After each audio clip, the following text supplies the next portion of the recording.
Bom, então teremos agora a segunda parte da nossa primeira aula. Tô aqui, Com Renatão. Qualquer coisa, Ô, precisar. Marcelo, tudo bom? Vamos lá, então, coisa boa. Então, teremos aqui a segunda parte da nossa aula com a professora Thais Veiga Xingai. Também está conosco desde a primeira edição, viu, Marcelo? Não Tudo só bem, Thaís, querida? Boa noite, tudo tudo bem, Boa bem? Thaís? noite. Bom estar Nos aqui com ajuda. você. É um prazer. Obrigado por estar conosco novamente, viu? Desde a primeira edição, né? Obrigada a vocês, uma honra. E nos ajudando aí, às vezes, com aquela indicação de professores, né, quando a gente não consegue ali fechar, grande parceira, a professora Thais. Bom, ela já é também bastante conhecida de todos, e ela vai na minha linha aqui também, que é o currículo vai resumindo, né, Thais? Eu também ando preferindo assim. Então, a professora Thais é professora e pesquisadora no INSPER, ela também atualmente é coordenadora do LLM em Direito Tributário, é professora aqui na PET e é sócia do Manriche Vasconcelos Advogados. Ela vai tratar aqui da segunda parte dos aspectos gerais da hipótese de incidência do IBS e da CBS. E deixar a professora Carla, assim que ela voltar, e também dar um oi, né? Que ela é muito amiga da professora Thais. Então, está muito feliz de ter você aqui conosco. Então, com a palavra, a professora Thais. Obrigada, Renato, Marcelo, Carla, Suzy, que não está aqui, mas não poderia deixar de agradecer. É sempre muito bom estar com vocês nesse curso, que não deixa de me surpreender, né? Eu vi aqui 200 e tantas pessoas, gente. É um sucesso que só cresce. Impressionante, uma casa cheíssima. Bom, depois dessa aula do professor Schwerer, né? Como ele foi completo ali e objetivo, é impressionante. Eu até tenho alguns pontos de coincidência aqui no meu material com comentários do professor. Vou passar por eles muito brevemente, assim, da forma mais objetiva possível, para a gente ficar com tempo ali no final para eventualmente debater, tirar dúvidas, tá, pessoal? Imagino que nesse primeiro dia aqui vocês estejam com as cabeças fervilhando de ideias, dúvidas sobre a reforma tributária. Todos nós estamos, né? Eu não paro de falar de reforma, estudar reforma, escrever sobre a reforma, cada vez mais, quanto mais eu estudo, mais dúvidas eu tenho. Mas vamos lá. Como o professor Schwery mostrou para vocês, a gente está saindo hoje desse sistema, que é um sistema em que existe uma multiplicidade de tributos, uma multiplicidade de entes cobrando tributos e uma base de incidência fragmentada. Então, a União, quando tem competência para tributar o consumo, ela cobra o IPI, também cobra o PIS e a COFINS sobre bens e serviços.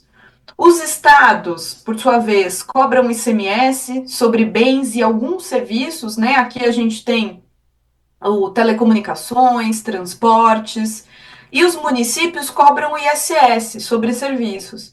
Vejam, né? Aqui é que mora o perigo que gerou muita complexidade, muito litígio.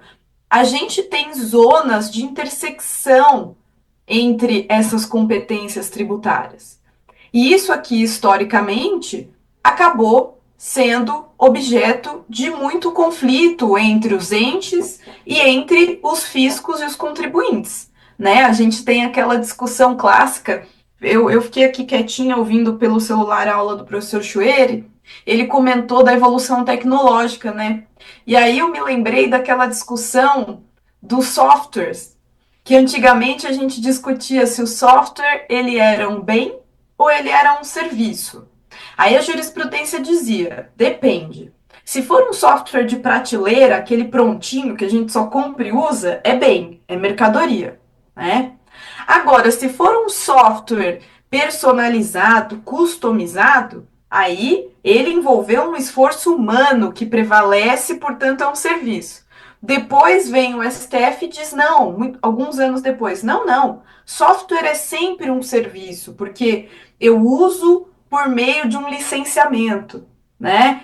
Essa é a discussão clássica decorrente dessa fragmentação de base de incidência que a gente tem no nosso sistema anterior à reforma.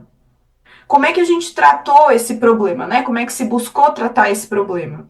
criando um tributo de base ampla, ele incide tanto sobre bens como sobre serviços, não importa se a gente está falando de bens e serviços, e com um pequeno ajuste nas competências tributárias, em que a União vai poder continuar cobrando o IPI, um IPI como instrumento de proteção da Zona Franca de Manaus, né? Não o IPI amplo como a gente tem hoje. Então, eu sempre dou o exemplo da bicicleta. Se tiver uma indústria produzindo bicicleta lá na Zona Franca de Manaus e outra indústria produzindo bicicletas aqui em São Paulo, essa bicicleta de São Paulo vai ser tributada, enquanto a da Zona Franca não. Todos os outros bens aí que não têm essa coincidência com a Zona Franca, esses não vão ser tributados pelo IPI. Ele ficou como esse instrumento de proteção da competitividade da Zona Franca mesmo. A União vai poder cobrar o imposto seletivo e a CBS, que é um pedacinho do nosso IVA, como o professor mostrou para vocês. Qual é a grande diferença, né? Os estados e municípios passam em conjunto, dentro do comitê gestor, a cobrar esse novo tributo sobre o consumo, que é o IBS. Poxa, parece a mesma coisa, a gente trocou 6 por meia dúzia? Não, porque agora não vai mais ser cada estado, cada município cobrando de acordo com a sua legislação e de forma autônoma, de forma independente. Não, eles vão ter de se reunir dentro do comitê gestor com as suas representações e quem vai centralizar essa cobrança do IBS é o comitê gestor. E tudo isso aqui para dizer, pessoal, que esses dois tributos juntos, vocês viram, formam o IVA dual. E o que é muito importante aqui do ponto de vista do contribuinte? É que o IBS e a CBS funcionem efetivamente como um tributo só. Esse foi, né, um dos pilares da reforma tributária, a gente reduzir a multiplicidade de tributos, a gente simplificar o nosso sistema e, em princípio, seria um IVA só. Por questões políticas, do desenho da nossa federação aqui no Brasil, como o professor comentou com vocês, é que a gente acabou adotando esse modelo de IVA dual, que até existe em outros países que adotam o modelo federativo, por exemplo, Índia, Canadá, tem IVAs duais, mas IVAs duais diferentes do nosso, né? Em que a União tem o IVA dual dela, e os entes subnacionais podem aderir ou não a esse IVA nacional, não dual, né? Falei dual, um IVA nacional cobrado pela União. Aqui a gente optou por um sistema diferente. A União fica com uma parcela do IVA, que é a CBS, estados e municípios com outra parcela, mas esses tributos têm que ser um espelho do outro. Então, diz aqui a Constituição, nesse artigo que eu projetei, que o IBS e a CBS observarão as mesmas regras em relação aos fatos geradores, bases de cálculo, hipóteses de não incidência, imunidades, regimes específicos, regras de não cumulatividade. E o primeiro grande passo dessa harmonização entre os dois tributos foi a sua instituição por meio de uma mesma lei complementar, que é a nossa Lei Complementar 214 de 2025. Esse já foi um grande passo. Eles estão instituídos conjuntamente, de forma harmonizada.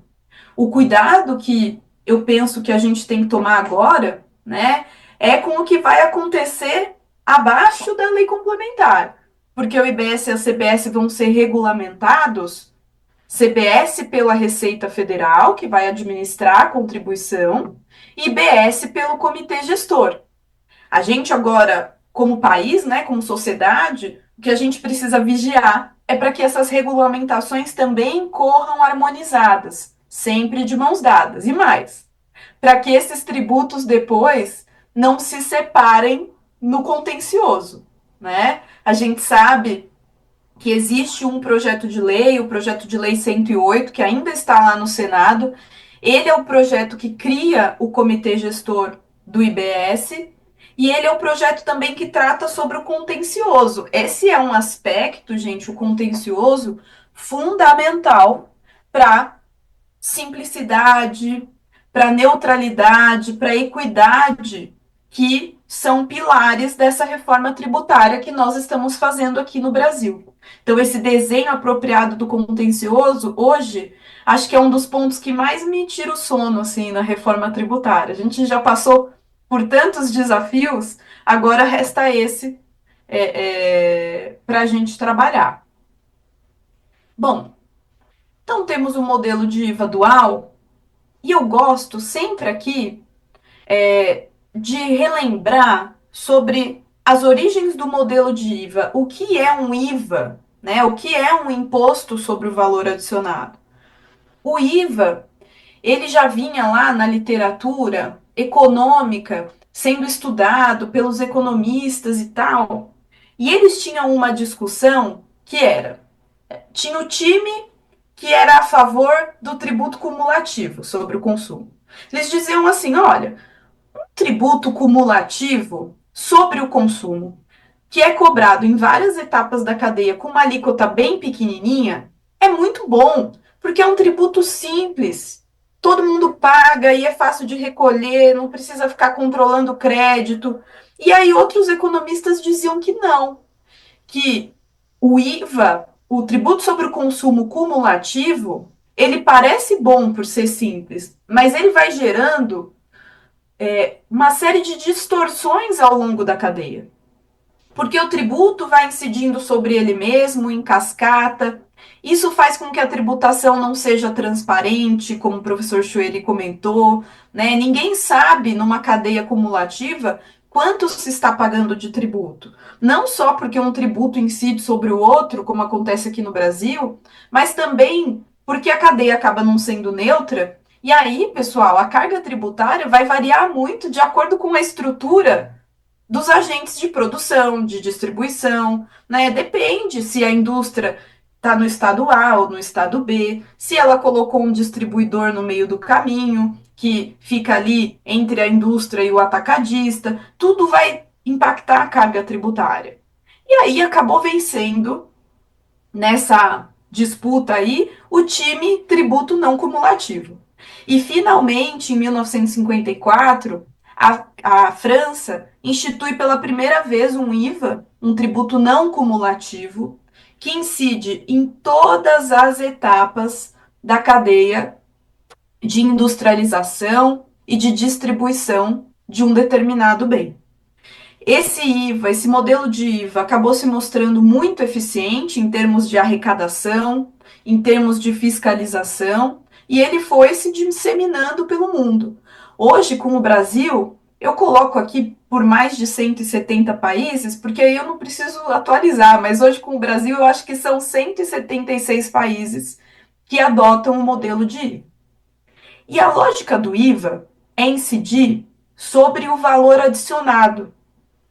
Ele vai incidindo em todas as etapas da cadeia, na indústria, no distribuidor, no atacadista, no varejista, sobre o valor que se adicionou em cada uma dessas etapas. O que é valor adicionado, né? O valor adicionado vai corresponder ao que eu agreguei de mão de obra naquela minha etapa, indústria. Ela pega um monte de insumo, transforma esse insumo em um produto final, usando mão de obra, né, empregando mão de obra, adiciona uma margem de lucro e vende.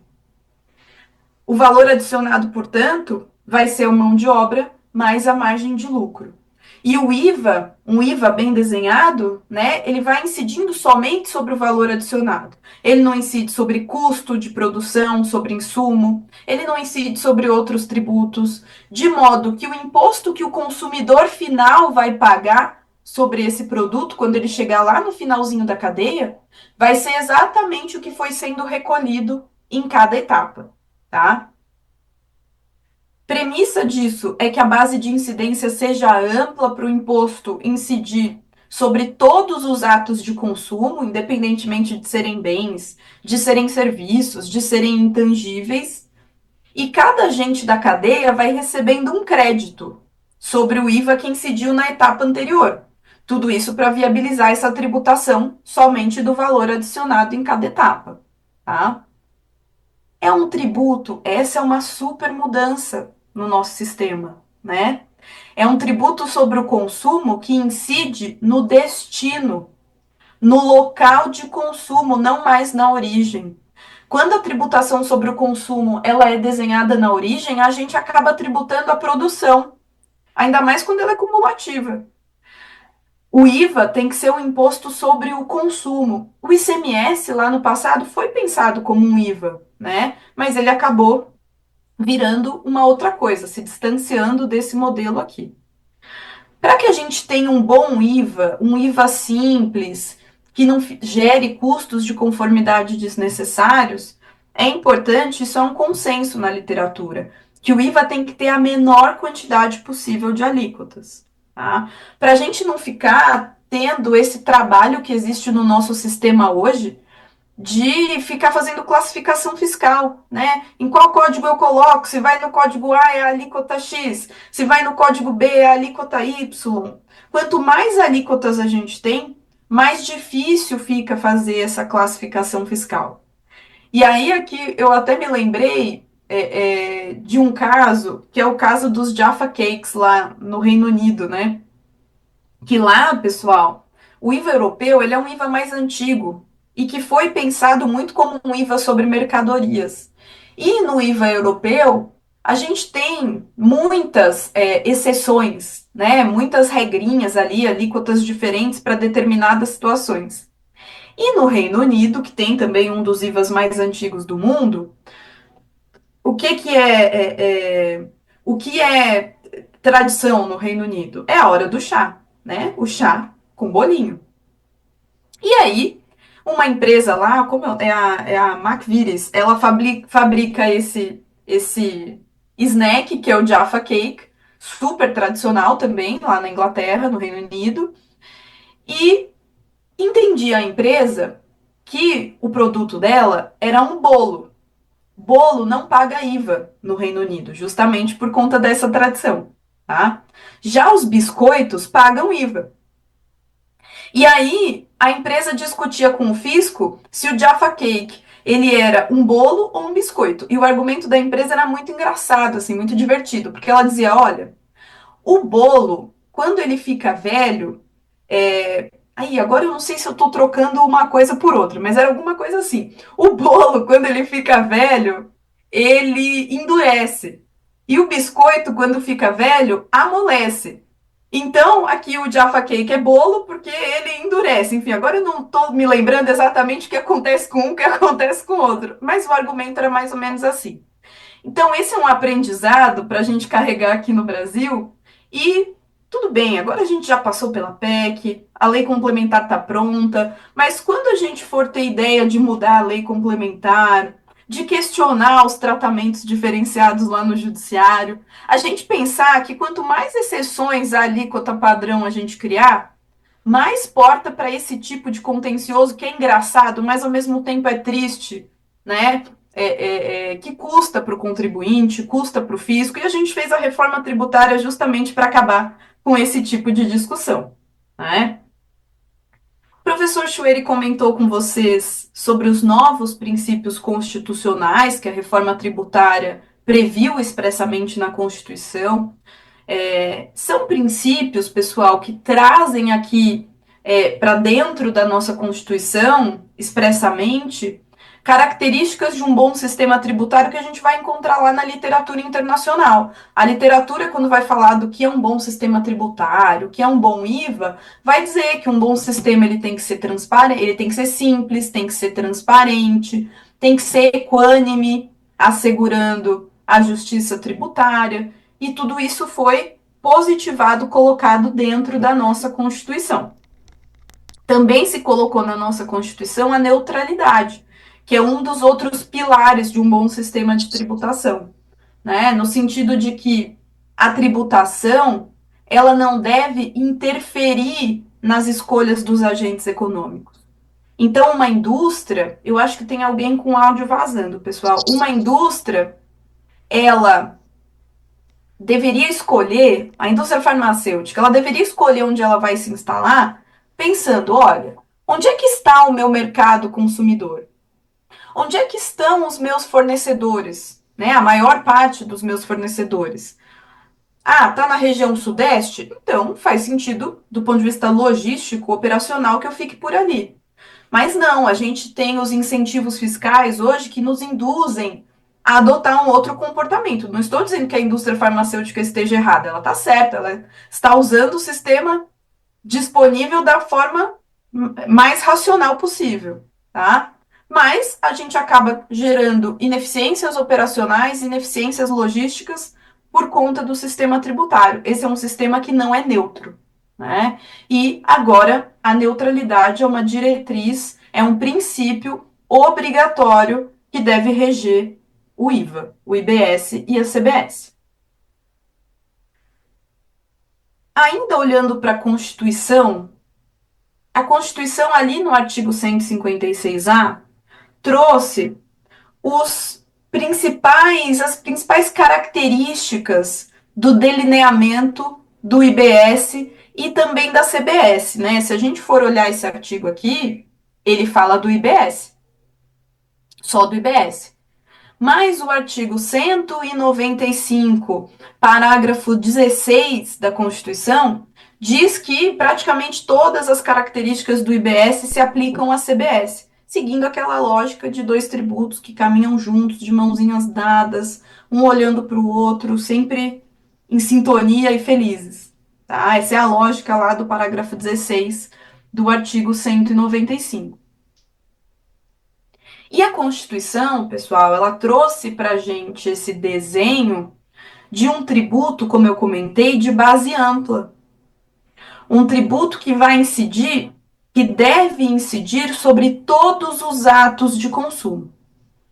O Centro de Cidadania Fiscal, quando, antes mesmo da PEC 45, debatia, né, essa proposta de reforma tributária no Brasil, e esses debates do CECIF que acabaram dando origem à PEC 45, o CECIF já trazia lá nos estudos essa ideia de que o IVA aqui brasileiro deveria incidir sobre todas as operações onerosas com qualquer tipo de bem. Pode ser bem tangível, corpóreo, pode ser bem incorpóreo, né? Pode ser uma locação, um licenciamento, um direito ou um serviço. Quaisquer operações de consumo e, portanto, onerosas deveriam ser tributadas. E foi isso que se previu na Constituição Federal. A base de incidência do IBS e da CBS, né, o fato gerador, é o fornecimento de bens materiais ou imateriais, inclusive direitos ou serviços. Tá? Não há diferença, portanto, entre os bens e os serviços. Outra característica constitucional super relevante do IBS e da CBS, que eu vi que o professor Chueri citou, é que são tributos incidentes por fora. Isso aqui é fundamental para que a nossa tributação do consumo seja transparente. Então, o IBS e a CBS não entram nas suas próprias bases de cálculo, muito menos nas bases de cálculo de outros tributos, tá? Para que a tributação aconteça por fora. Agora, com a reforma tributária, hoje eu estava discutindo isso mais cedo, a gente vai transacionar, a gente vai negociar como no exterior, preço mais tributo, preço plus taxes, né? Mais VAT. É assim que a gente vai negociar. A gente vai negociar em bases líquidas. Se a gente pensar lá na contabilidade, é receita líquida agora que importa, tá? Não é mais a receita bruta. Porque os tributos sobre o consumo vão por fora, vão gerar crédito para o adquirente e são totalmente repassados para a etapa seguinte da cadeia. A menos, né, gente, que essa etapa seguinte seja o consumidor, aí ele não vai ter crédito, ele vai suportar o ônus mesmo integralmente, como haveria de ser. E, por fim, a Constituição previu esses tributos como tributos incidentes no destino. Consequência lógica do princípio do destino é que nós tributaremos as importações, mas não tributaremos as exportações. Né? Às vezes a gente até diz, a reforma desonera as exportações. Na verdade, não tributar exportação é uma consequência do princípio do destino, porque a tributação ela tem que acontecer no local do consumo. onde acontece o ato de consumo daquele bem ou daquele serviço. Se o consumo é no Brasil, muito bem, o IBS e a CBS vão incidir. Agora, se o consumo acontece lá no exterior, o Brasil não tributa um ato de consumo que acontece em outra jurisdição. Tá? A questão, claro, especialmente nas exportações e importações, é definir o que é o destino, onde acontece esse consumo, especialmente se a gente estiver pensando nos intangíveis, nos serviços, né, em que esse consumo não é físico, ele não é visível, como acontece com um bem corpóreo. E o que a Constituição Federal deu de diretriz? Ela falou: olha, eu vou passar essa bola do consumo para a lei complementar. Mas, lei complementar, vou te dar aqui algumas diretrizes. Você pode considerar como destino o local da entrega, disponibilização ou localização do bem. Ou, se a gente estiver falando de serviço, o local da prestação ou disponibilização do serviço. Ou mesmo o domicílio do adquirente. Tá? Pode ser uma premissa o domicílio do adquirente. Seguindo essa lógica do destino e compatibilizando esses novos tributos com o Pacto Federativo, a Constituição também disse o seguinte: a alíquota do IBS e da CBS ela vai ser definida por um somatório. O que isso quer dizer? O somatório da porcentagem da CBS, da porcentagem do IBS cobrado pelo município de destino e do IBS cobrado pelo estado de destino. Nessa história da fixação da alíquota, a gente tem aqui duas expressões muito relevantes. A expressão alíquota padrão e alíquota de referência. Por que eu digo isso, gente? Porque na lógica, especialmente da transição para o novo modelo, o Senado vai ter um papel importante de fixar a alíquota de referência, que eu tenho chamado de preço sugerido. O que é essa alíquota de referência? Foi um combinado do processo de reforma que esses tributos novos, o IBS e a CBS, eles entrariam no lugar dos antigos tributos sem aumentar a arrecadação global aqui no Brasil, tá? Então, o que o Senado vai ter que fazer? Ele vai, por exemplo, lá em 2027, a CBS já substitui integralmente o PIS e a COFINS, vocês viram. Então, o Senado, no ano que vem, vai ter que fazer uma conta que é a seguinte: quanto é que a União vai perder de arrecadação em 2027 com PIS, COFINS, o IOF Seguros, que também está sendo extinto pela reforma, e com a redução da alíquota do IPI a zero? Vai pegar essa perda de arrecadação, olhar para a capacidade de arrecadação da CBS, e por isso é importante o período de teste, tá? Porque é com esse período de teste que a gente vai entender a capacidade de arrecadação dessa base de incidência ampla e dizer, olha, para a CBS arrecadar a mesma coisa que esses 3 tributos extintos arrecadavam, a alíquota dela precisa ser tanto, 12%, por exemplo. E depois, quando entrar o IBS, o Senado vai fazer a mesma coisa para os municípios, trocando ISS por IBS, e para os estados, trocando ICMS por IBS. Tá? Por isso, a gente tem 3 fatias: CBS da União, IBS municipal e IBS estadual. O Distrito Federal cobra as 2 fatias do IBS, né? Porque ele reúne aí essas 2 facetas, a municipal e a estadual. E aí eu criei aqui um exemplo muito, muito simplinho de uma pessoa que está aqui em São Paulo, prestando serviços para um cliente lá em Salvador. Serviços aqui, gente, sou eu essa pessoa, olha, uma mulher. Eu estou aqui prestando serviços advocatícios de consultoria tributária para o meu cliente lá em Salvador, tá? E aí o cliente vai me pagar 1.000 por esse serviço. Como é que eu vou encontrar a alíquota aplicável?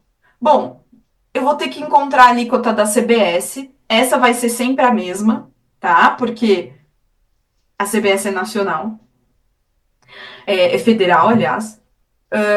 Eu vou ter que encontrar a alíquota do município de Salvador, 6% aqui no meu exemplo.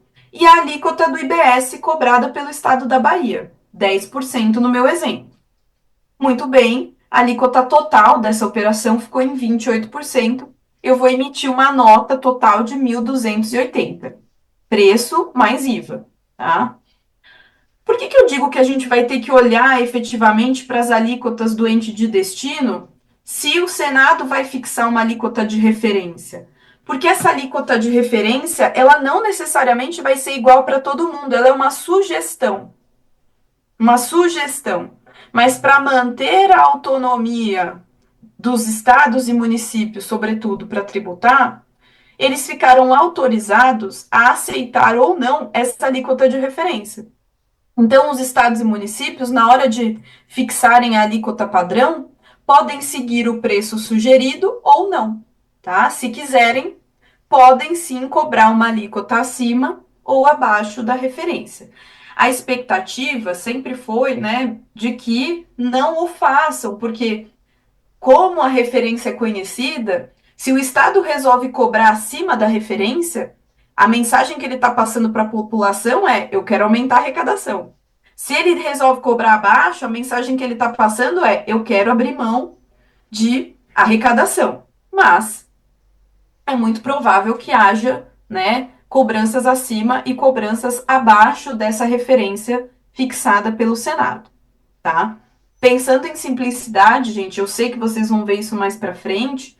Todo o combinado é que o contribuinte não tenha que ficar consultando a legislação dos 5.500 e tantos municípios que a gente tem aqui no Brasil, tá?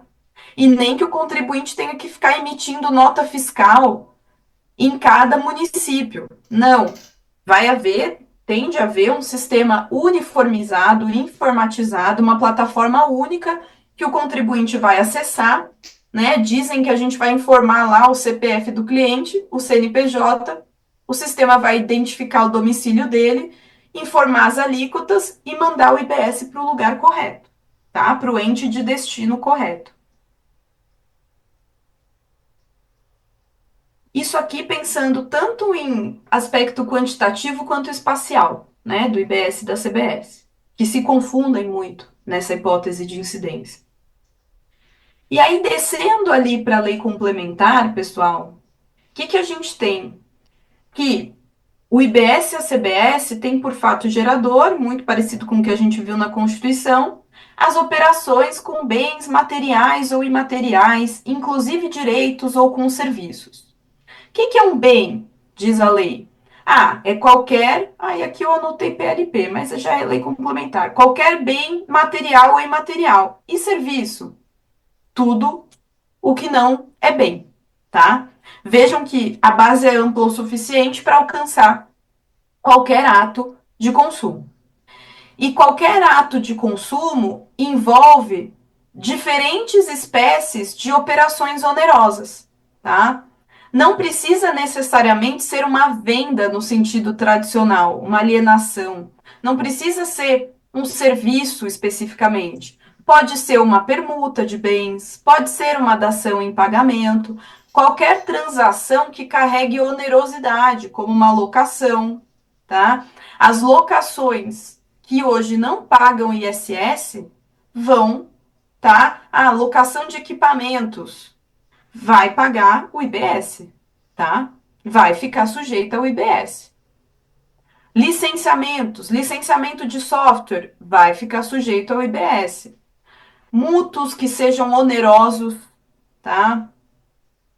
Desde que não sejam mútuos financeiros, né? Aqui a gente está falando de mútuo de bens. A gente tem na legislação do ICMS o mútuo mercantil, que uma empresa empresta para outra, por exemplo, uma ferramenta, e a outra devolve no lugar uma ferramenta igualzinha. Isso é um mútuo mercantil, tá? Para fins de IBS, serão essas trocas consideradas operações tributadas, doações onerosas, as instituições onerosas de direitos reais, enfim. Depois, gente, eu vou ajustar isso aqui com o contrassenso, né? Aqui eu citei a lei complementar, aqui eu deixei o PLP, eu vou arrumar e circulo depois outro material ajustadinho para vocês. As operações não onerosas vão ser tributadas? Eu disse que não. mas algumas sim. Se houver um fornecimento não oneroso ou a valor inferior ao de mercado para uma pessoa física, para outra pessoa do mesmo grupo econômico, isso vai ser tributado. Brindes, os brindes serão tributados. Muita gente aqui me pergunta: aquelas amostras grátis da indústria farmacêutica passam a ser tributadas, pessoal. Passam a ser tributadas com a reforma tributária, na minha leitura. Bonificações. Bonificações em mercadorias vão ser tributadas? Hoje a gente tem aquela discussão, né? Se a bonificação ela tem que ser destacada na nota fiscal ou não. Veio o CARF, tem lá acórdãos relatados pela nossa querida Tatiana Mijama, afastando essa necessidade de destaque em nota fiscal. Tem decisão do STJ até. O que a lei complementar fez? Acabou com o contencioso, mas a favor do fisco, tá? Ficou positivado, previsto expressamente na lei complementar, que a bonificação ela só não será tributada se estiver destacada em nota fiscal e for incondicional, tá? Então, não pode ser uma bonificação condicionada ao cumprimento de alguma condição, por exemplo, um pagamento antecipado, algo assim, e tem que ser aquela mercadoria que a mercadoria bonificada ela tem que ter sido enviada junto da mercadoria vendida, tem que ser a tal da dúzia de 13. Aí essa bonificação não vai ser tributada. Agora, quando a gente faz uma remessa por enxoval, né, quem aqui é do varejo, mandou enxoval, mandou bonificação para aniversário de loja, essas bonificações, por essa regra, vão acabar sendo tributadas, porque eu não vou ter uma nota fiscal de venda seguindo junto que permita o destaque da bonificação. Mas é algo, talvez, para a gente entender melhor aí na regulamentação infralegal.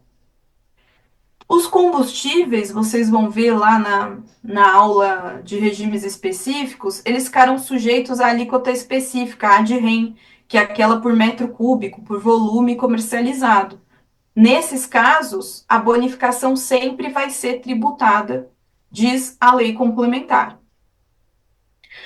Operações, transmissões a sócios, acionistas de um bem que gerou crédito de IBS e CBS para a empresa, também ou eu tributo esse fornecimento ou eu estorno crédito, tá?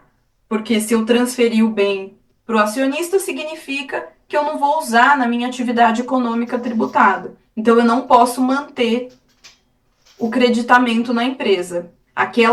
Essa transmissão, ela acaba funcionando como um fornecimento final, um ato de consumo mesmo que tem de ser tributado. E aí a gente tem aquela previsão que é a que mais me preocupa desse slide, que é a ideia de que os fornecimentos não onerosos ou a valor inferior ao de mercado para a parte relacionada ficarão sujeitos à incidência do IBS e da CBS. No final do dia, o que a lei complementar está dizendo é que nas operações intercompany entre partes relacionadas, então, se uma empresa do grupo vende para outra, se uma empresa do grupo presta serviços para outra, essas operações vão ter de ser tributadas a valor de mercado. E valor de mercado, né? Quem é parte relacionada ficou na lei complementar muito parecido com a legislação de preços de transferência. Mas o conceito de valor de mercado ficou igual ao que a gente tem na contabilidade, que é super subjetivo, que é o conceito de valor justo. Valor de mercado é o que seria praticado entre partes independentes, numa operação, numa transação não forçada, enfim. Minha preocupação, gente, a menos que a gente esteja falando de bens, de ativos cotados, né? A gente sabe, quem lida com isso na contabilidade sabe que valor justo é super subjetivo, complexo de se calcular, envolve um monte de premissa. Será que a gente vai ter que discutir com o fisco essas premissas, né? É claro que nenhuma empresa quer subfaturar, vender abaixo de valor de mercado no grupo, mas esses critérios, se subjetivos, se não houver objetividade na regulamentação, podem sim virar uma dor de cabeça aqui para a gente no Brasil, né? Isso acontece nos outros países, tá? essa necessidade de se observar valor de mercado em transações entre partes relacionadas. Não é jabuticaba nossa, não. O que me preocupa é a falta de objetividade na definição do que é valor de mercado. A gente vai ter que se alinhar com o fisco ali de alguma maneira, na minha leitura, pelo menos, né, para evitar litígio. E aí a gente tem aqui, para parar de assustar vocês, né? Ficou meio assustador esse slide. Tá todo mundo assim, meio. Ninguém vai dormir depois da aula. Tem lá na lei complementar algumas previsões de não incidência do IBS e da CBS. Elas são redundantes. Por exemplo, elas seriam desnecessárias, são meros esclarecimentos. Ah, eles não incidem sobre serviços decorrentes de relação de emprego ou de trabalho. Claro, porque aí a gente não está falando de um ato de consumo, de uma relação de consumo, a gente está falando de uma relação de trabalho, tá? É diferente. Não incidem, isso aqui é muito legal, não incidem sobre transferência de bens entre estabelecimentos do mesmo contribuinte. Aquele drama que a gente tem com a ADC 69, tributa ou não tributa, o STF diz que não tributa, e depois, e o que faz com o crédito? No IBS e na CBS, esse drama não vai existir, tá? Por quê? A apuração ficou previsto, vou fazer um desenho, vai ficar feio porque é com mouse, mas a apuração ela vai ser unificada para todos os estabelecimentos da pessoa jurídica. Então vai ter a matriz, vai ter a filial 1, vai ter a filial 2, vai ter a filial 3. Hoje, a gente apura o ICMS por estabelecimento, o IPI por estabelecimento, o ISS por estabelecimento. Só o PIS e a COFINS são unificados, né? O IBS e a CBS serão de apuração unificada. Então, por exemplo, se a gente tiver aqui uma filial que ela gera muito débito de IBS, mas tem uma outra filial que gera muito crédito, ela acaba acumulando crédito, esses créditos e débitos vão se compensar na apuração unificada. Isso é muito bom, tá? Muito bom em comparação ao sistema que a gente tem hoje. Até alguns planejamentos que os grupos faziam, algumas horizontalizações de atividades, talvez deixem de fazer sentido com a reforma, gente, porque é, é, se eu colocar dentro da mesma empresa, vai ficar neutro, tá? Operações societárias, então, uma empresa incorporou outra e acabou recebendo todo o seu estoque. Desde que isso de fato seja uma operação societária e não uma compra de mercadoria camuflada de incorporação, não vai haver incidência de BS e CBS, tá?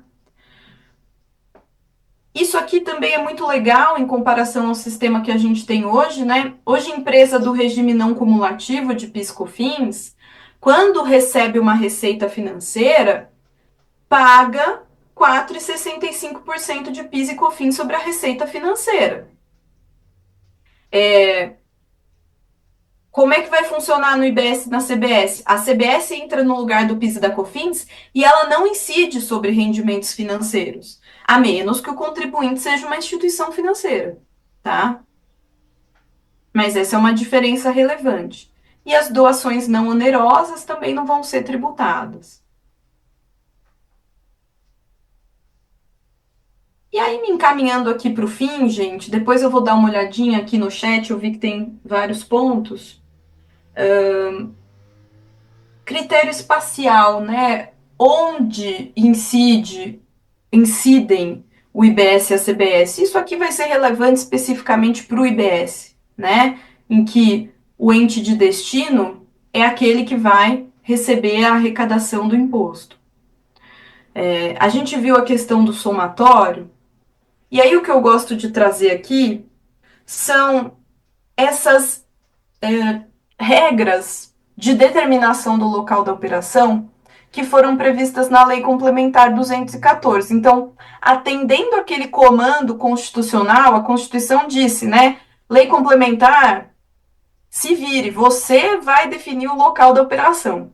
E ela definiu, tá? ela definiu regras específicas para situações específicas e uma regra residual, uma previsão residual, que é, se não houver regra específica para o seu serviço, para o seu bem, o IBS vai ser devido no local do domicílio principal do adquirente, tá?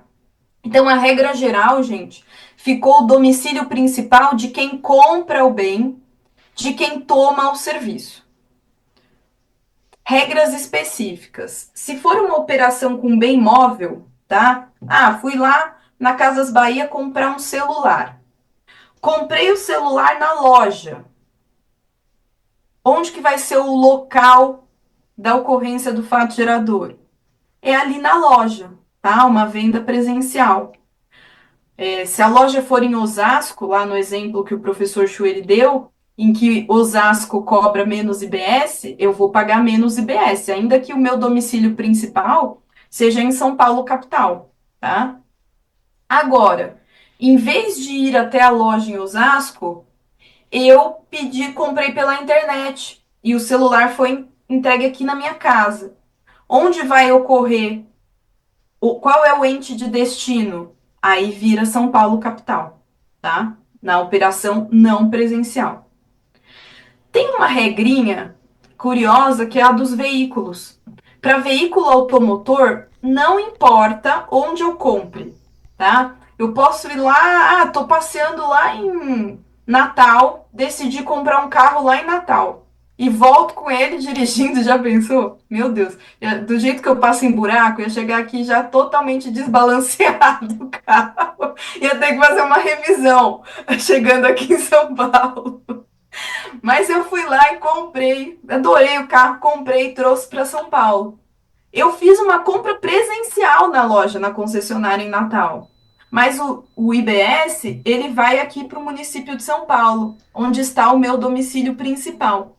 Por quê? Eu acho que isso aqui foi previsto porque a norma quis buscar o lugar onde vai se dar o consumo daquele veículo, o uso daquele veículo. E vocês podem dizer, mas o celular também, né? Você vai usar preponderantemente onde você vive. Sim, faz sentido. Mas essa especificidade aqui só foi prevista para os veículos automotores, tá?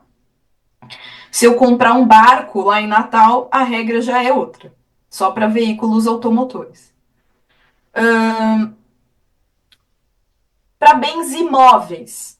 Operações envolvendo bens imóveis. Seja a própria compra e venda do imóvel, seja um serviço prestado sobre o imóvel, por exemplo, uma reforma, o local de destino é o local do imóvel, tá? Aí tem uma regrinha também interessante que é: e se o imóvel tiver em mais de um município? Pode estar até em mais de um estado, né? O local do imóvel vai ser o município onde está a maior parte da sua área, tá? Serviços prestados fisicamente para pessoa física. Eu coloco essa figurinha porque o exemplo clássico é o do cabeleireiro, né? É o local da prestação. Então, se eu vou até o salão do meu cabeleireiro lá em Barueri, o local é Barueri. Agora, ele veio aqui na minha casa cortar meu cabelo. São Paulo, tá? São Paulo, capital. Eventos, planejamento, organização, administração de feiras, eventos de um modo geral, local do evento. Esse é bem intuitivo, né? Serviços prestados fisicamente sobre um bem móvel. Então, aquele meu carro que eu vim dirigindo lá de Natal, cheguei aqui, fiz revisão. Se eu fizer a revisão em Guarulhos, o ente de destino vai ser Guarulhos, tá? Serviços portuários, local da prestação. Não quero cansar todo mundo, gente, só citar algumas regras mais interessantes mesmo.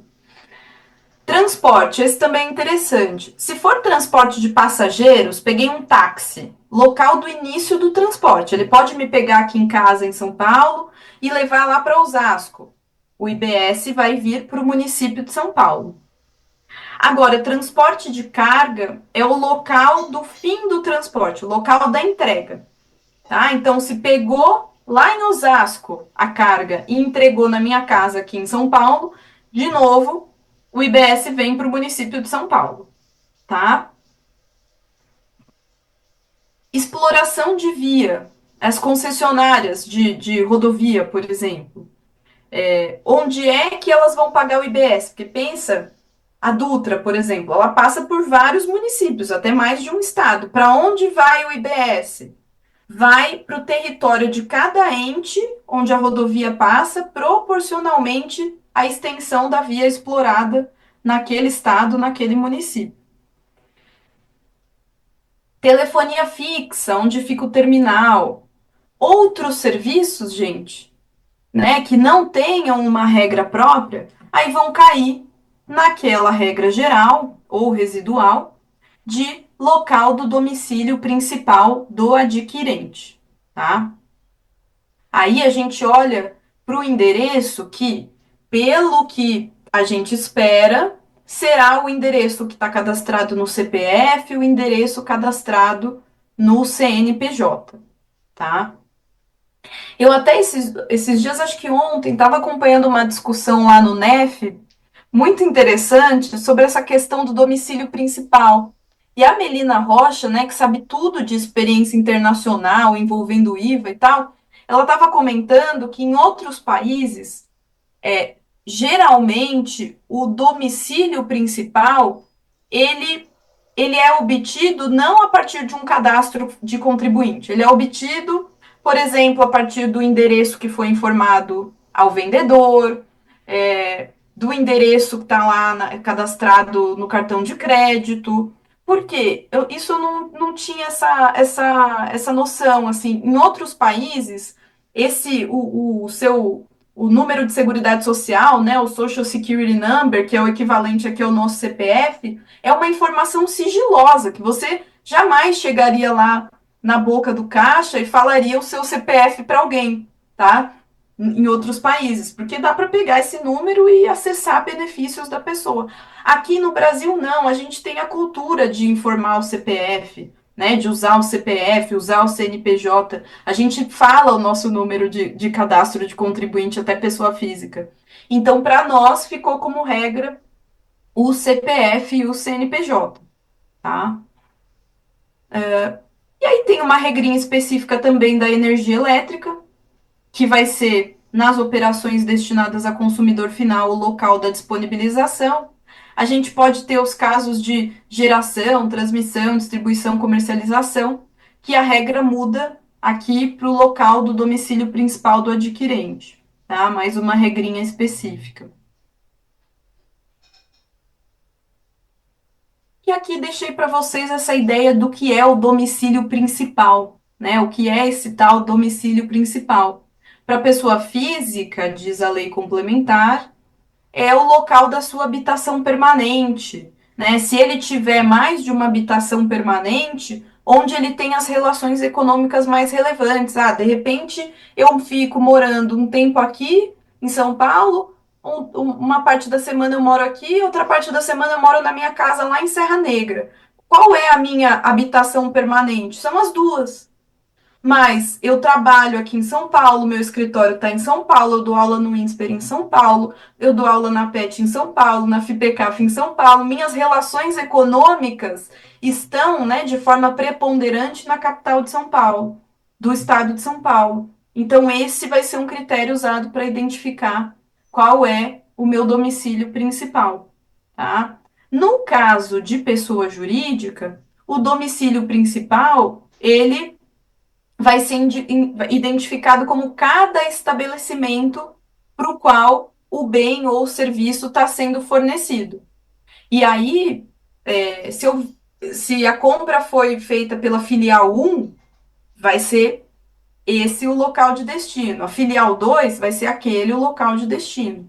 Mas, no final do dia, como eu disse, tende a ficar neutro, né, o sistema, porque a apuração vai ser unificada para todos os estabelecimentos da mesma pessoa jurídica. E aí, esses outros critérios, pessoal, de endereço declarado ao fornecedor, de endereço coletado na instituição financeira, que é o que a Melina comentou, que no exterior são a regra, tá? São usados como regra, aqui no Brasil ficaram como uma previsão excepcional. Se por acaso eu vender para uma pessoa física que não sei, por qualquer motivo não tenha CPF, nem sei como uma pessoa no Brasil poderia não ter CPF, um estrangeiro, enfim, aí sim eu vou ter que buscar o domicílio principal por outros meios, tá? E agora eu quero. Eu cheguei aqui ao final desse conteúdo. Como a gente fez 100 intervenções da turma, ficou bem expositivo. Eu vou dar agora, fazer um pause aqui e olhar o chat. Vamos ver o que vocês me mandaram aqui. Uhum. Thaís, muito obrigada, viu? Oi, Thaline. Tudo Oi, eu bem? tava aqui quietinha, mas tô acompanhando desde o começo. Muita informação e tem muitas dúvidas aqui no chat. Tá, você quer que eu Pois te é. ajude ou você consegue passando? O que que você Ah, prefere? tem alguma aí mais importante que você tenha visto? Eu vi que tem bastante coisa. Eu posso Tem ir bastante passando coisa. pelo que der tempo, posso ir passando aqui por tudo. Vamos lá, vamos aproveitar esse tempinho aqui. É, quanto ao IPI, a lista de mercadorias produzidas na Zona Franca de Manaus permanecerá a mesma que foi definida em 2023, naquele contexto da redução geral do IPI e posterior judicialização pelo STF? Ou há alguma previsão legal sobre como será feita a definição dos produtos que continuarão sujeitos à tributação? A gente tem uma, eu vou colar aqui da lei. A gente tem uma data de quebra, eu acho que ficou 31 de dezembro de 2023. Mas tem uma data, assim, na lei complementar, é 31. Aí, o pessoal tá, parece, concordando com a minha cola. Ficou assim: vai ser tirada essa foto, né? O que em 31 de dezembro de 2023 era fabricado na Zona Franca de Manaus e também fora da Zona Franca de Manaus. Não são tantos bens, tá? Não são tantos produtos. E aí ficou previsto que o Poder Executivo vai ter de preparar uma lista para gente com os bens que vão ficar sujeitos a esse IPI, exatamente para não gerar aquela confusão que gerou lá em 23, né, que teve até decisão do ministro Alexandre, enfim, já ficou combinado que haverá a lista, tá? É obrigação legal. Exato, eu acho que a ideia desse IPI não é complicar e gerar as discussões que a gente tem hoje, né? Por isso a ideia é que seja uma lista pré-definida e bem alinhada. Esse IPI Zona Franca de Manaus sempre preocupa, E é né? O IPI polêmico. ainda existe, não existe, mas não, né? Como existe hoje, não. Vamos lá. Uma empresa que cede direito sobre algo que não decorre da atividade exercida pela sociedade, receita não operacional, seria tributada pelo IBS e CBS? Uma empresa que cede direito sobre algo que não decorre da atividade exercida pela sociedade. Seria bom se tivesse aqui um exemplo, mas veja, Exemplo, ajudaria. Mas a pessoa jurídica, a empresa contribuinte do IBS e da CBS, ela vai ser contribuinte em quaisquer operações. Inclusive, uma grande mudança que a gente tem em relação ao sistema atual é que se a empresa vender bens do ativo imobilizado, essa venda vai ser tributada. Hoje não se paga ICMS sobre venda de itens do ativo imobilizado em muitos estados. E IBS e CBS vão incidir. Portanto, em princípio, claro, sempre teria que entender o caso concreto, mas se a empresa cede direito sobre algo que não decorre da atividade empresarial, se essa cessão for representar um fornecimento de bem conhecimento. ou serviço, tributa sim, tá? Eu acho que a pergunta faz referência à operação atípica, né? Aquilo que não seja uma operação típica da Não é empresa. habitual, Típica da né? empresa. Eu acho que é isso mesmo. Uhum. Diferenciação entre operação CIF e FOB, uma operação de compra e venda de mercadoria entre pessoas jurídicas, exemplo, operação entre atacadistas. A depender do tipo de frete, disponibilização da mercadoria, alteraria o local onde ocorre o fato gerador? Eu Não, acredito que Arthur, não. Aqui não, é. não. Não, O acho que que aqui a gente vai. não tem nenhuma exceção, né, nesse sentido. Não. Inclusive, se houver alguma diferença, porventura, entre o adquirente e o destinatário final, a lógica é que o ente de destino seja sempre aquele do destino final, tá? Onde vai acontecer de fato o consumo. Acho que ainda nesse caminho do transporte tem uma outra pergunta aqui bem prática, né? Como ficaria no caso de um transporte onde a transportadora está em São Paulo, iniciou o transporte em Salvador com término em Fortaleza? Ela está em São Paulo, iniciou o transporte em Salvador, com término em Fortaleza. Sendo um transporte de carga, o destino é Fortaleza, o local da entrega da carga. Isso aqui É parece isso. pergunta do show do milhão, né? É, tem aqui um comentário super interessante que é sobre a discussão em relação ao ICMS e o ISS na base do IBS e a CBS, tá? Se você quiser comentar um pouquinho sobre isso, que é a ação até daquela ação direta de inconstitucionalidade, né? Prevêem que o IBS não integrarão as suas próprias bases, mas não constam vedações para o ICMS nem ISS. É, Desculpa, assim, que é o tema daquele PLP, né? Que isso. Isso tenta aí. esclarecer exatamente esse ponto. Eu não me lembrava de serem dois PLPs, olha só. Eu me lembro daquele que é o 16 de 2025, né? Eu também não me lembro de dois, eu lembro do PLP de 2025. E também não desconfio que tenha dois, não, pode ter. É tanta É, coisa acontecendo ao mesmo tempo. Mas o que aconteceu, né? Eu me lembro, gente, de durante a tramitação ali da reforma, não estou dizendo que eu concorde, tá? Só vou passar a mensagem aqui. Os estados diziam o seguinte, porque a PEC, ela chegou a vedar por um tempo a inclusão do IBS e da CBS na base de cálculo do ICMS e do ISS. Mas isso ali na reta final foi suprimido, assim, a luzinha da Câmara estava apagando, tiraram o ICMS e o ISS do texto. E aí o argumento dos estados, especialmente, era de que hoje o IBS, o ICMS, ele incide por dentro. Então, a partir de 2029, como o ICMS vai tendo a alíquota reduzida, que isso geraria uma perda de arrecadação. Porque o ICMS ele vai diminuindo, ele vai saindo da própria base, isso geraria uma perda de arrecadação. Então, eles precisariam colocar o IBS no lugar do ICMS, né? Conforme um vai saindo, o outro vai entrando e vai compondo a base do ICMS para manter a arrecadação dos estados.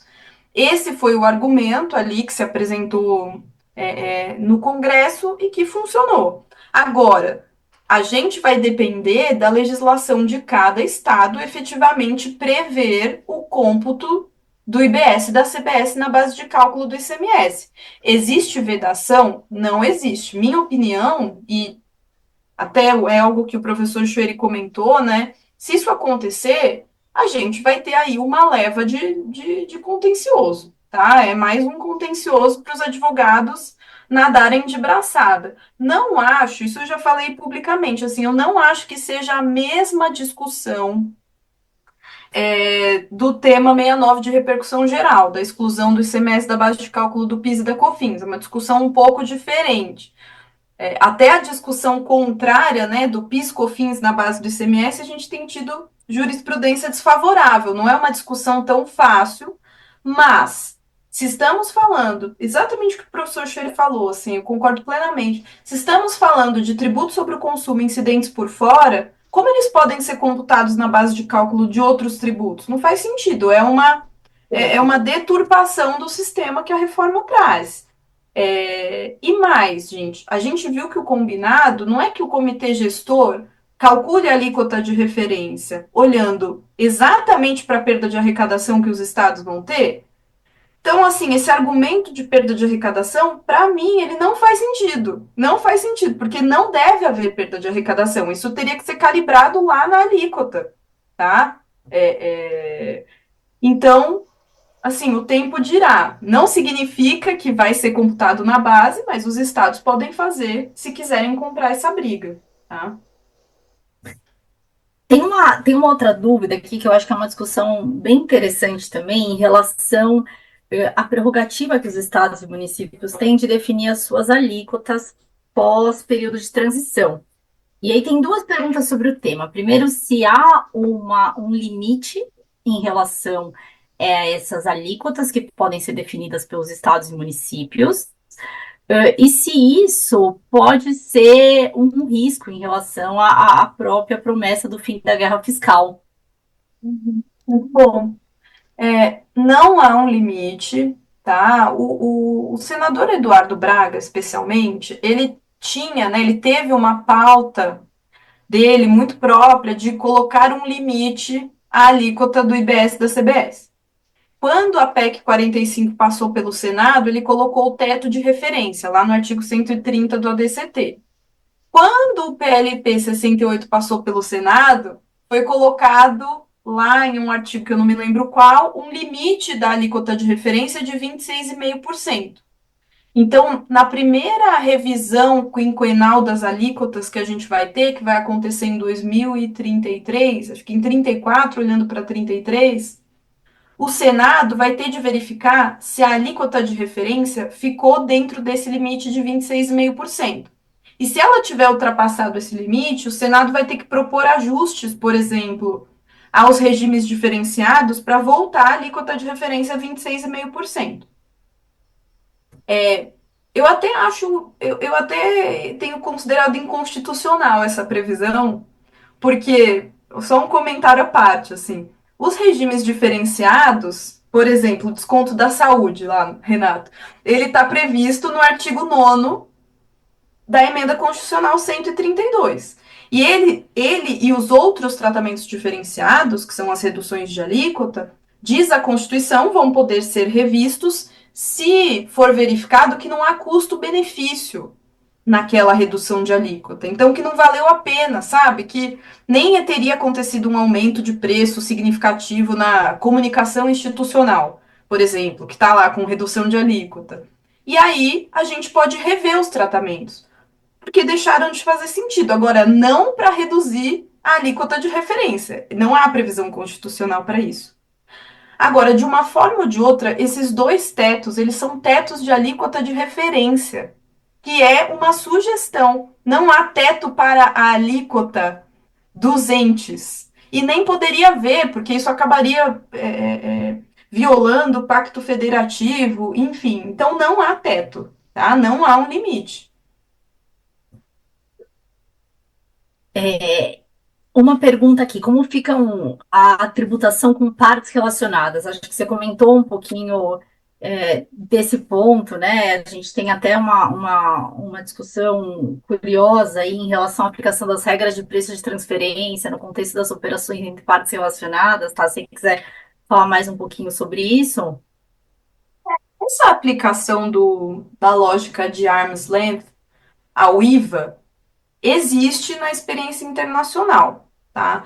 Com uma preocupação que é válida de evitar subfaturamento. Então, evitar que operações entre partes relacionadas acabem sendo feitas abaixo do valor de mercado e reduzam a tributação. Por exemplo, a indústria coloca lá um distribuidor do próprio grupo, vende baixinho e aí reduz a tributação dali para frente. Essa é uma preocupação válida dos países, e isso levou a gente aqui no Brasil a prever, lá na lei complementar, que as operações entre partes relacionadas devem observar valor de mercado. O que, para mim, é muito diferente da legislação de preço de transferência é que a gente não tem critérios para fixação desse valor de mercado, tá? Ficou previsto o que é valor de mercado. Valor de mercado é o que seria praticado entre partes não relacionadas, mas e daí? Como é que eu encontro? Eu vou fazer um fluxo de caixa descontado? Eu vou pegar operações semelhantes no mercado? Eu vou olhar para os preços dos meus concorrentes? Não existe critério e há várias metodologias de apuração do valor justo quando a gente está falando de uma operação que não é de preços cotados, que não é de commodities, que não é, enfim, de ações que estão listadas na bolsa. Como a gente vai identificar esse valor de mercado na prática é o que me preocupa, né? É isso, ficou ali, né, e sem uma definição específica, né? Eu já ouvi você comentando bastante sobre essa preocupação em relação a a essa regra no contexto ali do PLP 68, agora vem complementar 214, né? Vamos ver. Uma outra Carla, pergunta aqui. posso pedir só para ela comentar? Duas pessoas fizeram perguntas sobre associação sem fins lucrativos. Aqui no caso da contribuição associativa, né? Ou de atividade que seja exercida em benefício de associado, e hoje isso é desonerado, né? Como é que ficaria aí no contexto do IBS e da CBS? Tem essa do Gil Menezes, é isso? Entidades sem fins econômicos Tem também da serão e tributadas? Santana também perguntou Ah, aqui. as duas seguidas, tá, legal. Aqui, Gil. Entidades sem fins lucrativos também serão tributadas quando receberem as contribuições associativas ou mesmo patrocínios para realizar seus eventos sem pagamento de inscrição? Interessante, eu fiz uma análise dessas esses dias, por sinal. Contribuição associativa, eu, Thaís, entendo que seja uma transação não onerosa. Né? E mais, nem há um fornecimento de um bem ou um serviço diretamente atrelado. Então, a doação para a entidade ou a contribuição associativa eu entendo que não devem ser tributadas. Agora, os patrocínios podem acabar sendo tributados se houver uma contraprestação. Então, por exemplo, se a entidade ela se obriga a divulgar ali o logo, enfim, a cumprir alguma contrapartida. Aí pode acabar se caracterizando a onerosidade e haver a incidência do IBS e da CBS. De novo, a gente sempre tem que olhar para o caso concreto, né? E também pode ser que seja uma entidade imune, né? Aqui até tem um ponto interessante, que no mundo do terceiro setor, a gente tem aquela discussão do SEBAS, que é uma novela, pode a lei ordinária É, pedir SEBAS, pode, não pode, a STF fala que não pode, depois fala que pode um pouquinho, não pode contrapartida, mas pode a forma, aí vem a lei complementar nova, o decreto, e a gente tem essa novela, esse drama do SEBAS, ninguém consegue o tal do SEBAS, né, nos setores que não sejam de saúde, e aí se inviabiliza o acesso à imunidade. Algo que eu achei muito bacana da Lei Complementar 214 foi que o aproveitamento das imunidades lá do artigo 150, inciso 6, a linha C, que é o das entidades de educação e de assistência social sem fins social. lucrativos, ficou vinculado apenas ao cumprimento dos requisitos do artigo 14 do CTN. Então, para mim, acabou, né, nesses casos, para a IBS e CBS, a discussão sobre SEBAS, tá? Para ser imune a IBS e CBS, não precisa de SEBAS, precisa cumprir os requisitos da Lei Complementar 214 e os requisitos do artigo 14 do CTN, tá? Perfeito. E aí a Uma outra não, a manutenção. Não sei, eu me perdi. Tem alguma outra aqui, Renato, que eu tinha que responder? Não, eram duas perguntas que a gente não Iguais. estava Ah, vendo tá bom. mesmo. Legal. que Devolvo a casavam. micro para a Carla para fazer as perguntas. Vai É, lá, Carla, por favor. a manutenção da incidência de IBS e CBS sobre as bonificações condicionais é uma sinalização à manutenção do entendimento jurisprudencial que se tinha para PiscoFins, embora existam casos que questionem a incidência das contribuições sobre essas que tenham condição. Eu acho que o que quer dizer aqui é se essa manutenção, né, da incidência do IBS-CBS sobre as bonificações condicionais se assemelha à discussão que a gente tem em relação ao PiscoFins. A bonificação condicional, o desconto condicional, hoje o que a gente vai encontrar na jurisprudência de fato é que tem de ser tributados, né? Tem que Tributados. ser tributados. A grande discussão que existe é aquela que eu coloquei sobre a necessidade da bonificação estar destacada. Tá bom, ela é incondicional, ótimo, atendeu um requisito. Mas o outro requisito que o fisco historicamente exige é que haja o destaque em nota. E esse destaque em nota não era. Havia alguma discussão que agora a lei complementar 214 ela previu expressamente que é necessário haver o destaque em nota para que a bonificação não seja tributada. Então a gente está ali positivando dentro da lei esse posicionamento do fisco, né, no final do dia.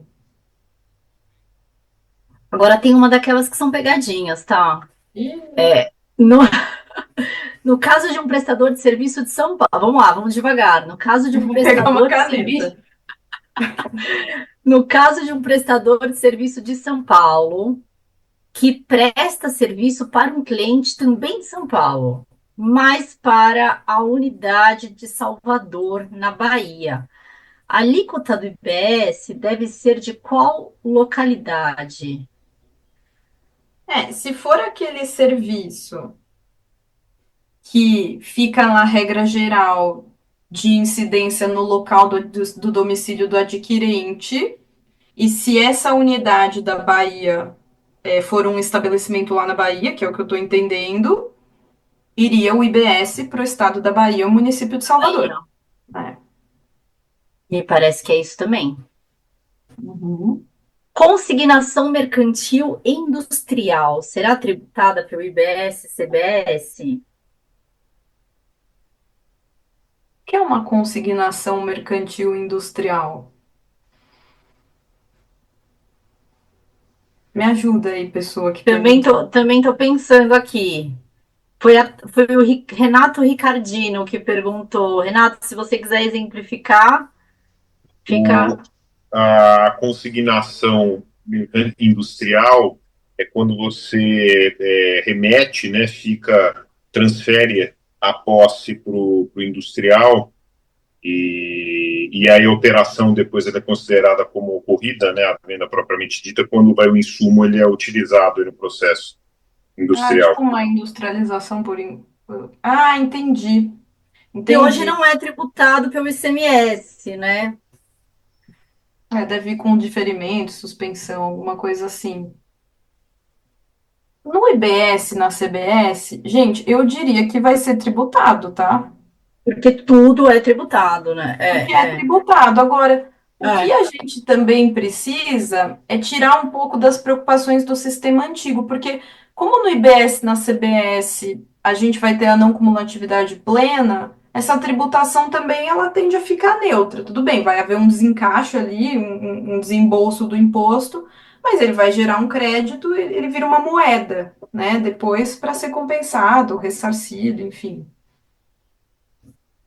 O Tem Renan até alguma. comentou se seria uma industrialização por encomenda. Não sei, realmente não é algo que eu já tenha Quando refletido. você Não é remete, diferente. fica na posse do industrial e aí é considerada a ocorrida a operação quando ele utiliza no processo produtivo. Entendi.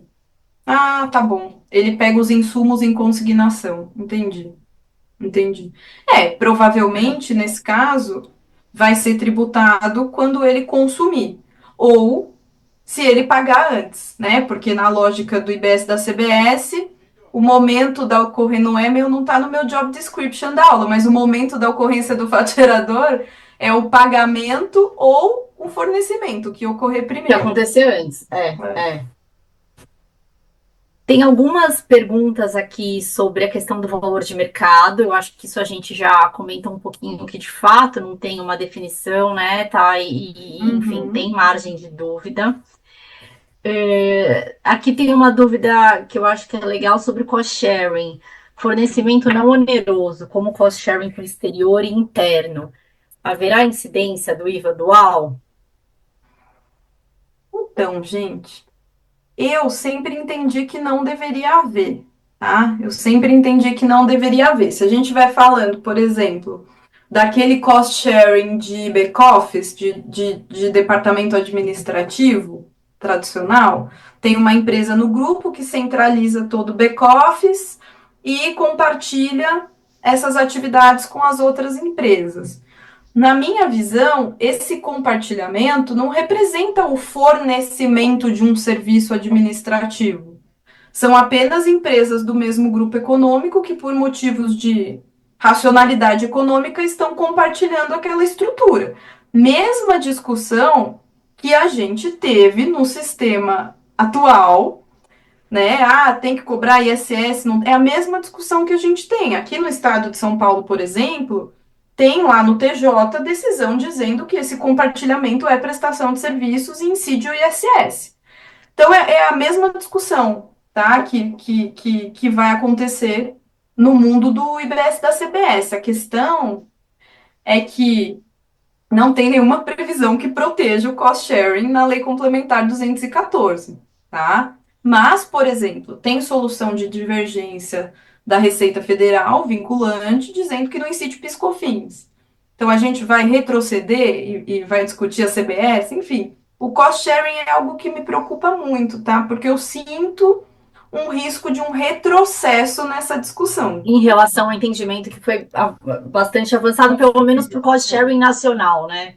Pelo menos para o nacional. O Exato. internacional aí tem seus outros dramas. Exato, exato. Tem algumas perguntas que eu vou tentar resumir em uma e que eu acho que é bem interessante para um debate, né? Que tem aqui preocupações em relação à SAP, quais são as expectativas em relação à regulamentação, né? Eu acho que essas dúvidas são muito relevantes. Tem também comentários na linha de repensar as estruturas, né, com as mudanças que vem aí, por exemplo, com o fim do monofásico. Tem também uma pergunta, ainda nesse contexto, que eu achei muito legal, sobre enquanto a gente estiver nesse período de transição e existir ainda o ICMS e o ISS, vai continuar valendo as regras que a gente tem hoje do ICMS, IVA de FAO, tudo isso? Como é que fica? Eu coloquei todas elas no mesmo bolo porque eu acho que elas se conversam, tá? Mas a gente vai te ajudando aqui a organizar. Tá. Assim, as expectativas, né? As expectativas são muitas com o sistema operacional que está em desenvolvimento. Um grande ponto de preocupação, gente, é que o comitê gestor, que tem um papel aí fundamental no desenvolvimento do sistema operacional, ainda não existe porque o PLP 108 ainda não foi aprovado, né? Mas tudo bem. Agora, a gente sabe que o pessoal aí do governo já está trabalhando no sistema no desenvolvimento desse sistema operacional, e teoricamente vai ser um sistema que os contribuintes vão se plugar, e o que dizem é que deveria ser algo muito simples, em que se emite uma nota fiscal, as informações de apuração vão ser extraídas dessa nota fiscal, a partir dela vai haver uma declaração pré-preenchida, que o contribuinte vai ajustar e transmitir, né, sempre no mês seguinte. A gente teria também um mecanismo de split payment que automatizaria toda essa apuração. Eu sei que vocês vão ter uma aula sobre isso. Agora, estamos no escuro, eu não posso mentir. A gente não viu o sistema, a gente não conhece o sistema. Até o SERPRO, esses dias, né, Renato, a gente participou daquela mesa com a Silvia Piva e ela me deu bastante tranquilidade, assim, porque deu para ver bastante, mas ela me deu tanta tranquilidade quanto ela poderia dar, porque ela tem acompanhado eventos sobre o sistema operacional, com o SERPRO, com entidades do governo, e mostrou para a gente que há alguma evolução nesse desenvolvimento. Agora, na prática, como as empresas têm de se adaptar e adaptar os seus ERPs a essa nova realidade, gente, não tem ainda muito direcionamento, né? Embora o período de testes comece no ano que vem, ainda a gente não sabe o que fazer. A gente tem essa discussão da transição também sobre a sobreposição de tributos. Isso não vai ser fácil, gente. A gente vai conviver aí durante um período que não é curto com os dois sistemas. E tem algumas discussões difíceis. Por exemplo, eu citei essa questão aí do regime de caixa de competência, né? O fato gerador vai acontecer no pagamento, no fornecimento, o que vier primeiro, tá bom? Agora, tem empresa que, por exemplo, hoje, construção civil, você paga lá o ISS no momento da medição e emite a nota. Mas e se eu receber uma antecipação do cliente? Aí pode ser que eu tenha, durante a transição, uma nota lá em 2029, uma nota de ISS num momento, uma nota de IBS em outro momento. Até tem um artigo da lei complementar que é muito confuso, era o 407 no projeto, agora acho que virou 408, que veio para tratar essas questões intertemporais, assim. Mas ele é bem complexo. E ele veio para dizer isso, assim, que a gente tem que tomar cuidado, porque como são bases de incidência diferentes, não pode haver uma situação que é tributada tanto pelo IBS como pelo ISS, por exemplo, duplamente tributada. Então, tem alguns cuidados aí que a gente vai ter que tomar durante a transição. Se o sistema operacional for bom e bem parametrizado, ele nos ajuda. Agora, se a gente tiver de ficar fazendo controle próprio, realmente vai ser bem traumático. Aí, ontem, na aula aqui do curso de R, eu estava falando dos traumas do FCONT, do RTT. Espero que essa transição não seja traumática também. Ou É o tão 4... traumática, né? Nossa, com certeza. É o 408 mesmo. 408, E e uma dúvida nesse sentido, né? Também veio o princípio do destino vai valer para o ICMS, né? E para o ISS que a gente tem hoje. Não, Não, e continua com as aí é o regras desafio. atuais. Aí é o desafio, exatamente. Pois Ó, a é. gente tem mais 4 minutinhos. Vou tentar trazer mais algumas perguntas, mas como o Renato, o Marcelo também já comentaram, as dúvidas podem ir para o chat que a gente tem na própria plataforma e elas vão sendo com certeza respondidas com a maior brevidade, tá, pessoal? Tem uma interessante aqui, posso Claro, tá, por uma? favor.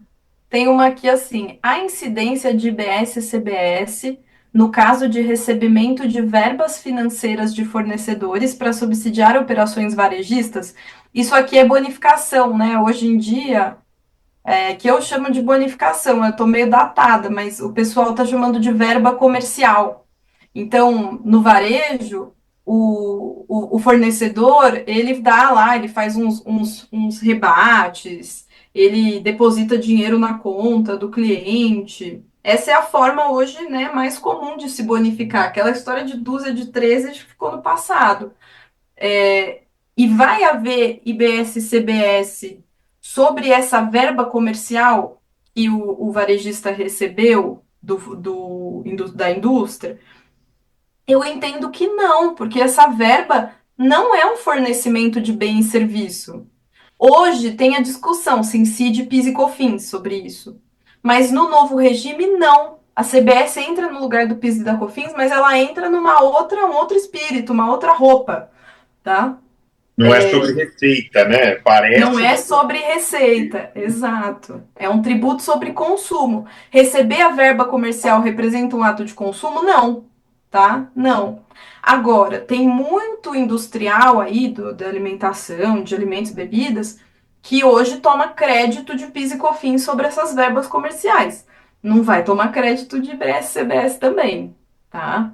E aí, enfim, pode ser até que o apetite por essas verbas comerciais na indústria caia um pouco. Esse é um fenômeno de, a Carla tinha comentado, né? Repensar as estruturas das empresas é uma das práticas comerciais que talvez mude por conta da reforma. Isso a gente vai acompanhar aí com o passar do tempo.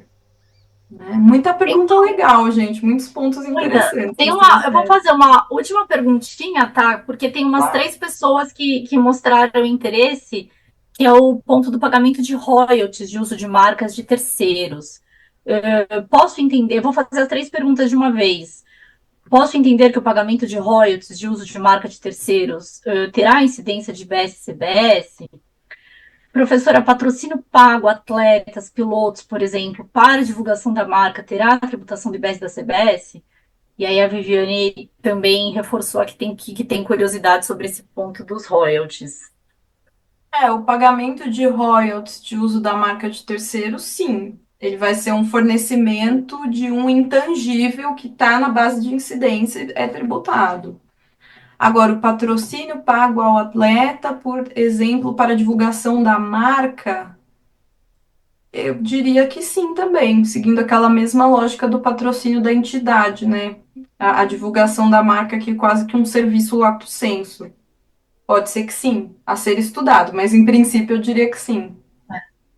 Me parece que sim. Eu acho que aqui a gente teria Eu acho que a gente não tem nenhuma exceção nesse ponto, de fato. Não. É. Bom, e agora vem um parabéns, professora, pela sua exposição didática e raciocínio da Vanessa. Obrigada. Gente, eu acho que a gente conseguiu percorrer várias dúvidas, mas ficaram algumas. Por favor, enviem na plataforma, inclusive no próprio grupo que a gente tem de professores e alunos, que a gente vai endereçando. Sala super cheia, 187 pessoas agora, mas já chegamos em 250 aí ao longo da noite. Thaís, super obrigada, sempre incrível. As suas aulas são sempre muito esclarecedoras. Muito obrigada, viu? Muito obrigada a todos pela participação. Acho que as aulas elas ficam muito mais interessantes quando os alunos interagem, né, Thaís, Renato? Foi Sem muito bom dúvida. mesmo. Parabéns, Thaís. Bom, eu sou suspeito, né? Sou seu fã. Obrigado por mais essa. Obrigada a Somos, vocês. somos. Adoro estar aqui. Obrigada. Sou fã de vocês também. Obrigada, pessoal. Bom curso. Obrigado. Aproveitem. Obrigado. Bom descanso. Tchau, tchau. Ó, e o livro, não se Tchau. esqueçam, hein? 48 horas, Ah, 50% de desconto para os alunos. Tchau, tchau. Tchau, tchau. Boa tchau, noite. gente. Boa noite.